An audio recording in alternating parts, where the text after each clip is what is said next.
आज चुनाव आयोग को लेकर बिहार में एक बड़ा प्रोटेस्ट हुआ। तस्वीरें सोशल मीडिया पर वायरल हैं। आम लोग, आम जनता जो है वो लगातार सड़कों पर उतरे।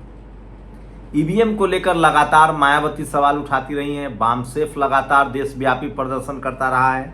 लेकिन आपके पास टीवी अखबार नहीं है, इसलिए आपको ये खबरें बहुत मैसिव लेवल पे नहीं पहुंचता है। लेकिन सोशल मीडिया की वजह से टीवी अखबार के न होने के बावजूद चुनाव आयोग सबसे बड़ी खबर बन चुका है। अब मैं एक आपको सच्चाई बता रहा हूं। लालू यादव लगातार 15 साल तक चुनाव जीत रहे थे, तो देश को एक सबसे ईमानदार, तथाकथित ईमानदार टीएन शेषन मिला। उसने न जाने क्या क्या नियम बनाए और लालू यादव सत्ता से बाहर हो गए।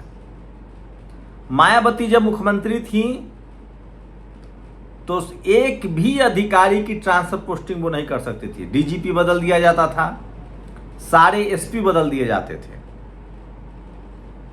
अखिलेश यादव जब मुख्यमंत्री थे तब भी यही हुआ। लेकिन जिन राज्यों में बीजेपी शासित सरकारें हैं वहां डीजीपी का इलेक्शन कमीशन का इंटरफेयर नहीं होता है। बंगाल में जहां बीजेपी की सरकार नहीं है वहां चुनाव आते ही इलेक्शन कमीशन सक्रिय हो जाता है। डीजीपी बदल दिया जाता है, एसपी बदल दिया जाता है। उद्धव ठाकरे मुख्यमंत्री थे तो भी डीजीपी बदला था और ये सारे राइट्स हैं चुनाव आयोग के पास। लेकिन सवाल होता है कि जब योगी आदित्यनाथ यूपी में नहीं क्यों बदल दिया जाता है, बिहार में क्यों नहीं बदल दिया जाता है? यह सबसे बड़ा सवाल है। अब इस सवाल को ऐसे समझिए, 75 साल हो गए देश को आजाद हुए। सुप्रीम कोर्ट में जज तो 75 साल से थे। एससी और एसटी का रिजर्वेशन संविधान लागू होते हुए मिल गया था।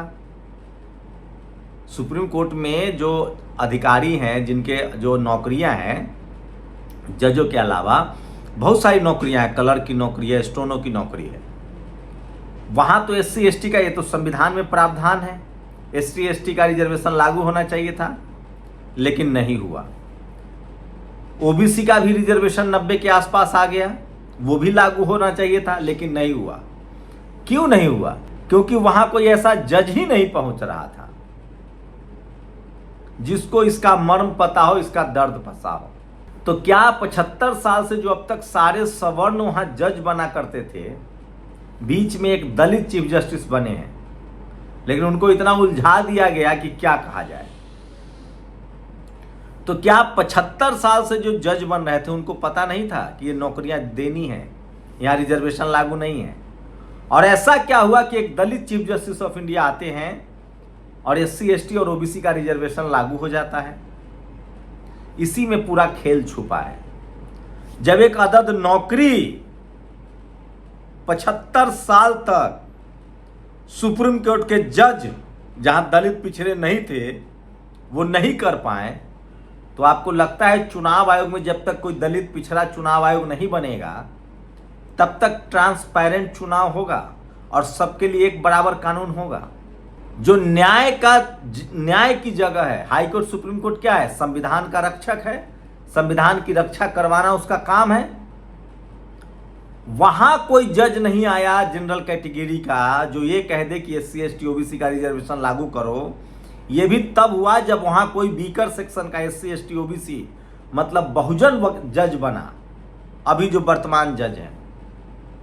अब आप सोचिए, जब तक कोई दलित पिछड़ा किसान आदिवासी अल्पसंख्यक बहुजन चुनाव आयोग, और उसमें दर्द हो, नहीं बनेगा, तब तक आपको लगता है कि ये फैसला चुनाव आयोग उस तरह से काम करेगा जिस तरह से उसको करना चाहिए? सवाल है कि चुनाव आयोग जब गैर बीजेपी शासित राज्यों में और जब बहुजन दल होते थे तो कितना सक्रिय होता था। एक पोस्टर नहीं साट सकते हैं। और चुनाव आयोग पर सवाल उठना तो लाजमी है। महाराष्ट्र में वोटर बढ़े। आप सोचिए, एक मेयर के चुनाव में सबके सामने है, वो कैमरा में अनिल मसीह पकड़ा गया था जो बीजेपी का मेयर था, बीजेपी का काउंसलर था, और उसको अधिकार दिया गया था कि आप ही चुनाव करवा दीजिए, और वो कैमरे में पकड़ा गया कि वो गड़बड़ी कर रहा था। उसके बाद भी एक ब्राह्मण चीफ जस्टिस ऑफ इंडिया ने उसको सजा नहीं दी, फटकार करके लगा दिया, वो आज भी काउंसलर है। तो जब एक मेयर के लिए बेईमानी हो सकती है तो सत्ता पक्ष के लोग, मुख्यमंत्री, विधायक, चीफ मिनिस्टर और सांसद के लिए बेईमानी नहीं करते होंगे? क्या ये सच्चाई नहीं है कि पिछले 6 महीने में लोकसभा और विधानसभा चुनाव के दौरान महाराष्ट्र में वोटरों की संख्या 40 लाख बढ़ी, हरियाणा में वोटर बढ़े? क्या ये सच्चाई नहीं है कि जानबूझकर दलित पिछड़ों के वोटर काट दिए जाते हैं? राहुल गांधी ने आज ठीक कहा है कि ये सरकार हमेशा रहेगी, इसकी गारंटी नहीं है, और जो लोग संविधान नहीं मान रहे हैं उनको इसकी सजा मिलेगी, चाहे वो ईडी हो, चाहे चुनाव आयोग हो, चाहे सीबीआई हो। इन तमाम संवैधानिक संस्थाओं पर जब तक डाइवर्सिटी नहीं होगी, जब तक दलित, पिछड़े, किसान, आदिवासी, अल्पसंख्यकों की पहुंच नहीं होगी, तब तक संवैधानिक तरीके से काम नहीं होगा। और इसके लिए सबसे ज्यादा जरूरी है कि जो सबसे बड़ा अभेद किला है मीडिया का, उसमें रिजर्वेशन लागू हो और वहां SC ST OBC की संख्या हो, तब जाके खबरें बनेंगी। उसके बाद हाई कोर्ट और सुप्रीम कोर्ट में कोलिजियम खत्म हो, दलित पिछड़े जज बने, तब संज्ञान लिया जाएगा। सोचिए, एक दलित समाज का जज जो मध्य प्रदेश हाई कोर्ट में बनता है, वो एक संज्ञान लेते हैं और कहते हैं कि हाई कोर्ट में बाबा साहब की मूर्ति लगनी चाहिए, नहीं लगाई गई। इसीलिए रिजर्वेशन जरूरी है, इसीलिए डाइवर्सिटी जरूरी है। जब तक इस देश में डाइवर्सिटी नहीं आएगी, संविधान लागू नहीं करा पाएंगे आप। इसलिए मैं कह रहा हूं, ये जाति प्रधान देश है। आज चुनाव आयोग संविधान का हवाला दे रहा है। सवाल है कि यही काम बीजेपी शासित राज्यों में क्यों नहीं, और देश के सारे राज्यों में क्यों नहीं? और आप प्रैक्टिकलिटी समझिए। चुनाव आयोग, सोचिए, बिहार में लगभग 4 करोड़ लोग बाहर रहते हैं, 8 करोड़ वोटर है, 4 करोड़ लोग बाहर रहते हैं अपने राज्य से। वो क्या नाम एडिशन करवाने आएंगे? मैं दिल्ली रहता हूं, मैं बिहार में वोट डालता हूं, कौन सा गुनाह कर रहा हूं? तो क्या जो लोग अपने घर नहीं रहते हैं, रोजी रोटी के लिए बाहर रहते हैं, उनका नाम काट दीजिएगा? और इस देश में वोटर लिस्ट में जितना नाम कटेगा, इसका मतलब बहुजनों का नाम कटेगा, SC ST OBC का।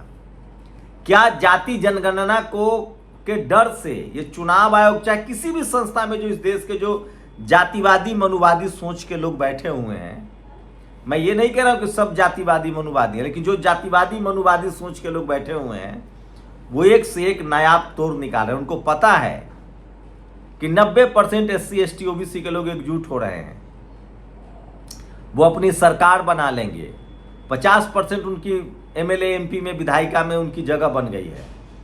एक बढ़िया सोशल जस्टिस, सामाजिक न्याय वाला प्रधानमंत्री बना, वो संविधान को लागू कर देगा, रिजर्वेशन लागू कर देगा, और तमाम संवैधानिक संस्थाओं पर दलित पिछड़ों की भागीदारी बढ़ जाएगी, क्योंकि अब IAS की कमी नहीं है। क्या इसीलिए इस देश के 90% आबादी जो दलित, पिछड़े, किसान, आदिवासी, अल्पसंख्यकों की है, उसके आधे लोगों का वोट काट देना है? और गांव में कौन लोग रह गए हैं जो पढ़े लिखे नहीं है, नौकरी नहीं लगी, जो शहर नहीं जा पा रहे हैं, लाचार और बेबस हैं, जो बीजेपी के एजेंडे में, धर्म के एजेंडे में फिट बैठता है, उनका वोटर लिस्ट में नाम रहने देंगे। लेकिन जो दलित, पिछड़ा, किसान, आदिवासी, अल्पसंख्यक, पढ़ लिख गया है, जो शहर में है, जो अपने राजनीतिक सामाजिक अधिकारों के लिए जानता है, उसका नाम काट दो। तो क्या हम एक वोट गिराने के लिए हमको अपने गांव में बसना पड़ेगा? चूंकि हमको 5 साल पर लोकसभा, राज्यसभा का वोट डालना है या मुखिया का वोट डालना है, तो इसके लिए हम कहीं ना जाएं, कमाने ना जाएं, पढ़ने ना जाएं, किसी दूसरे राज्य में ना जाएं, किसी दूसरे देश में ना जाएं, तो आप हमारा नाम काट देंगे क्योंकि मैं दुबई, अमेरिका चला गया। क्या मैं वहां का नागरिक बन गया? यह सबसे बड़ा सवाल है कि क्या इस देश के बहुजनों का वोटर लिस्ट से नाम हट रहा है? और सबसे ज्यादा नुकसान होगा माझी समाज का, पिछड़ा, अति पिछड़ा, दलित, महादलित। ये घोर बेईमानी है, और ये जातिवादी मनुवादी सोच के जब तक चुनाव आयोग या किसी भी संस्थान में लोग रहेंगे, वो एक से एक नया नया षड्यंत्र करते रहेंगे। लेकिन ये बिहार है, बिहार के लोगों ने दिखा दिया कि वो सामाजिक रूप से और लोकतांत्रिक रूप से कितने सचेत हैं। संवैधानिक रूप से कितने सचेत हैं। चुनाव आयोग हवाला दे रहा है संविधान का कि संविधान ने उसको अधिकार दिया है कि वो नागरिकता वो लोगों का पेपर चेक करे, तो उसके लिए समय दीजिए। और जो लोग ये कह रहे हैं फॉर्म भरवाने आ रहे हैं, कह रहे हैं कि जो आदमी घर में नहीं है उसका नाम कट जाएगा, वो दिल्ली है, कलकत्ता है, पंजाब है, कहीं काम करने गया, वो घर पर नहीं है, कह रहे हैं कि नहीं आप 25 दिन के अंदर आके अपने घर पे और उस फॉर्म को भरिए। ये कौन सा नियम कानून है? हम वोट डालने के दिन आएंगे, वोट डालेंगे, आप इसको 5 साल तक चलाइए अभियान, लोगों को समय दीजिए साल भर का, क्या पाके अपना पेपर में नाम ठीक कराइए। ये विशुद्ध रूप से बेईमानी है। और ठीक है, ये चाहते हैं ये इस देश में चपरासी के एक पद पर चोरी होती है और चीफ मिनिस्टर बनने के लिए चोरी नहीं करेंगे, प्रधानमंत्री बनने के लिए चोरी नहीं करेंगे। अरे इनका बस चले जातिवादी मनुवादी सोच के लोगों को, तो दलित पिछड़ों को स्कूल नहीं जाने दे रहे थे। इसका एक तो रास्ता है, सोचिए, मैंने सुप्रीम कोर्ट का आपको कहानी सुनाई, इस हकीकत बताया। 75 साल में जब तक एक दलित समाज से जज नहीं आया तब तक SC ST OBC का रिजर्वेशन लागू नहीं हुआ। जब तक चुनाव आयोग में कोई बहुजन चुनाव अधिकारी नहीं बनेगा तब तक इस देश के हर बहुजन का नाम वोटर लिस्ट में ऐड नहीं होगा। 40 करोड़ लोग ऐसे हैं जो बेघर हैं, खाना नहीं है, उनका नाम भी ऑलरेडी नहीं है। तो ये घोर बेईमानी है और इस बेईमानी को अब धीरे धीरे सोशल मीडिया के जरिए समझा जा रहा है।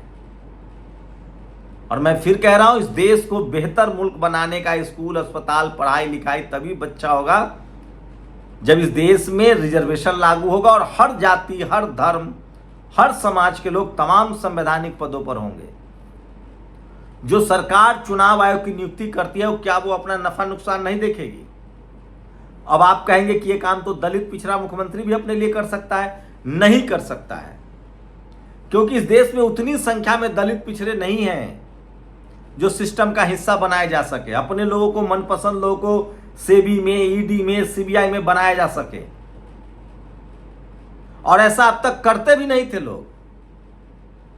ये सारा फॉर्मूला थोड़ा बहुत कांग्रेस करती थी जाति देखकर, और बीजेपी के राज में हो रहा है संघी देखकर। आप देखिए जिन जिन राज्यों में बीजेपी की सरकार है वहां SC ST OBC किसान अल्पसंख्यक अधिकारियों से बात करिए, वो 2M दर्जे के अधिकारी बना दिए गए हैं। एक चपरासी की वैकेंसी ईमानदारी से नहीं आती है। यह सच है कि बीजेपी की सत्ता में मनुवाद हावी हो जाता है, क्योंकि RSS की सरकार है ये, और RSS की पूरी विचारधारा मनुवाद और जातिवाद को बढ़ावा देता है। वो संविधान के खिलाफ हैं ये लोग। और ये जो बीजेपी खेमा में जो लोग बैठे हुए हैं उनको भी इस पर बोलना चाहिए, चाहे वो मांझी हो, चिराग पासवान हो, चाहे उपेंद्र कुशवाहा हो, चाहे राजभर हो, अनुप्रिया हो। अगर वोट कटेगा तो उनके समाज का भी कटेगा और उनका भी बेड़ा गर्क होगा। और धीरे धीरे उनके गठबंधन के राजनीति, जैसे बिहार में नीतीश कुमार को खत्म कर दिया जाएगा। एक पिछड़ा निपट गया, बीजेपी अपना मुख्यमंत्री बना लेगी और SC या पिछड़े के नाम पर एक मुखौटा ला देगी, मोहन यादव की तरह, क्योंकि RSS का दबाव है। उनकी नैरिसिंग सोशल जस्टिस, सामाजिक न्याय के लिए नहीं हुई है। जो बाबा साहब के विचारों, बाबा साहब से बड़ा कौन हो सकता है देश निर्माता, ईमानदार, तटस्थ, जो फूले, पेरियार, अंबेडकर, बाबा साहब के विचारों से लैस न हो। RSS बिल्कुल उनके खिलाफ है। इसलिए SC ST OBC की भागीदारी तभी सुनिश्चित होगी। सोचिए, मैं तो सुप्रीम कोर्ट का एग्जाम्पल दे रहा हूं कि एक सुप्रीम कोर्ट में 75 साल से जज तो थे ही, रिजर्वेशन नहीं लागू हो रहा था जो संवैधानिक प्रावधान है। एक दलित जज आया, उसने कर दिया। आज एक दलित पिछड़ा सोच, जो बाबा साहब की सोच का आदमी हो, वो चुनाव आयोग बन जाए, इस देश में एक भी बेघर दलित पिछड़ों का नाम नहीं कट पाएगा और न कोई बूथ लूट पाएगा और EVM भी खत्म हो जाएगा। इसलिए मैं कह रहा हूं कि आप लोग संवैधानिक तरीके से बराबरी की लड़ाई लड़िए। और बिहार में ये ताकत है, बिहार के लोगों ने आज दिखा दिया जिस तरह से जनसैलाब उमड़ा। इस पर आपकी क्या प्रतिक्रिया? जब जिस तरह से सुप्रीम कोर्ट में एक दलित जज नहीं बने तब तक आरक्षण लागू नहीं हुआ, जब तक चुनाव आयोग में बहुजन अधिकारी नहीं बनेगा तब तक सारे इस देश के बेघर लोगों का नाम वोटर लिस्ट में ऐड नहीं होगा। हाँ, कटता जरूर रहेगा। ये मुद्दे की बात है जिस पर कोई बात नहीं करेगा। इसलिए भारत में जातिवाद मनुवाद के खिलाफ बात करनी पड़ेगी, तभी संविधान लागू होगा और संवैधानिक अधिकार मिलेगा सबको। अब आप कहिए कि कोई दलित पिछड़ा क्यों नहीं बेईमानी कर सकता है? कैसे बेईमानी कर लेगा? वो तो अभी अपने समाज के संवैधानिक अधिकारों के लिए लड़ रहा है। और संविधान मानने वाला आदमी और जातिवाद मनुवाद के खिलाफ लड़ने वाला आदमी कभी बेईमान नहीं हो सकता है, कभी एंटी ह्यूमन नहीं हो सकता है। आप लोग अपनी प्रतिक्रिया जरूर दीजिए। शुक्रिया। दस्तक की आपसे गुजारिश है कि अगर इसको बचाना चाहते हैं तो नेशनल दस्तक को सब्सक्राइब करने के लिए रेड कलर के सब्सक्राइब बटन को दबाएं, फिर बेल आइकन की घंटी दबाएं। नेशनल दस्तक को बचाने के लिए बहुत जरूरी है कि हर खबर को शेयर करें, लाइक करें, कमेंट जरूर करें।